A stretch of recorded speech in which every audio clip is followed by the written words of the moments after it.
this microphone working? I was so wise. Just before this started, they asked if I wanted that one or this one. I obviously made the really smart choice. Though I did turn it off during that lovely melody that you serenaded. This trip began somewhat inauspiciously when our plane was delayed and they told us that the pilot was being delayed in security. From there, you know it can't go down any further. Oh, though possibly it could. I was at one of these affairs a few months ago now, and somebody with a really sick sense of humor put a glass of vodka there.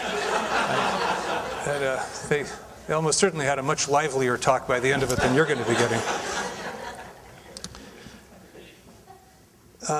It's, for anyone from Seattle, but especially for me with my wife's family, all entirely drawn from Utah, just a delight to come to this sunny corner of the world and leave my dank, mossy, evergreen corner of it behind. And a big part of this talk is really going to be about the opportunities that you have here to take advantage of that extraordinary resource.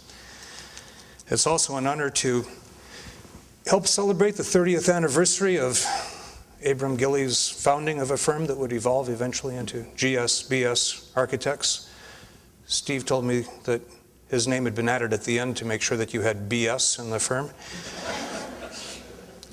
As most of the audience knows, the firm has grown beyond architecture to now encompass landscape architecture, interior design, land use planning, and the full-scale envisioning of a healthy, sustainable built environment.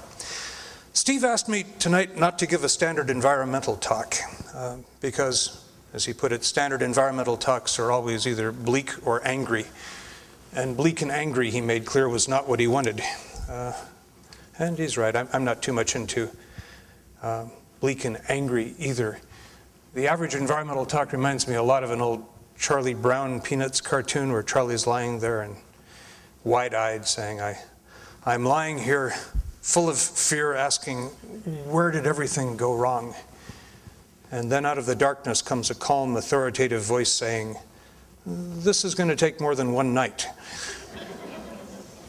I'm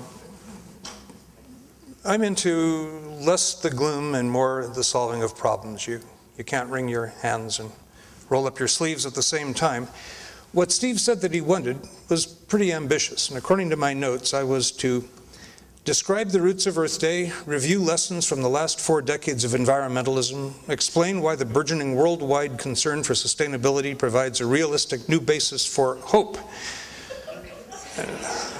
I thought to myself, this is going to take more than one night. There's a story about a young doctor, a playful Doogie Howser type who was seeing this elderly patient for the first time. And he pulled out his stethoscope and listened to his chest, and then he listened to his back, and then sort of playfully he put his stethoscope around his head and says, you know, I can listen to your thoughts. And the codger didn't so much as crack a smile, and the young doctor realized he'd sort of overstepped himself. He said, oh gosh, sorry, you must think I'm crazy. My God, the guy says, it works. Lacking such a stethoscope, I'm going to play it a little bit by ear tonight. I can't do all of those things, but I am going to talk about the environment and the emerging movement for sustainability and a little bit about the roots of Earth Day. I'm going to put quite a bit more of myself into this than I typically do in public, and I hope leave you with a sense of hope. To coin a phrase, maybe even an audacious sense of hope. That's particularly appropriate in an event sponsored by a pioneer in green buildings and sustainable communities, because in America, virtually all of the progress that we have made in the last 10 years in this field has been building by building, community by community. We have had zero leadership from the top down, but an extraordinary amount of work that's come from the grassroots up. I have a thesis that 100 years from now, no one will remember most of what fills cable television, most of what fills our newspapers. 100 years from now, no one will remember the trauma Monday when the stock market dropped 778 points. unless the Fed somehow lets this thing drift into another Great Depression. And under Bernanke, that's not going to happen. So it's going to disappear in the mists of time. It'll probably be largely forgotten by the time of the election.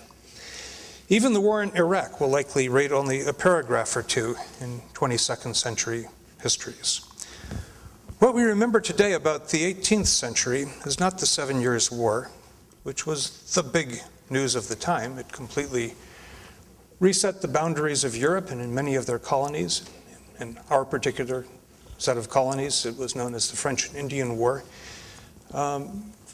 What we remember now about the 18th century was the launch of the Industrial Revolution, which largely passed unnoticed, just a whole series of spontaneous things happening. And perhaps the establishment of a democratic republic here on this side of the Atlantic, democratically chosen through a constitution and a Bill of Rights. The 21st century will likely be remembered by future historians, I think, at least in part, as the time when human beings really began to affect the environment. It was the time when Homo sapiens became a geological force like volcanoes and earthquakes. We now have the power to permanently change the climate of the entire planet, to destroy the stratospheric ozone layer, to create deserts on every continent, to trigger the greatest epidemic of extinction since the last time that an asteroid hit the planet. We have nuclear and biological weapons capable of decimating and possibly exterminating humanity. We have already dammed and channeled and diverted all of the world's mightiest rivers, and we are now beginning to engineer entirely new forms of life. These huge planetary issues all fall within an intellectual framework that generally is considered to be the environment.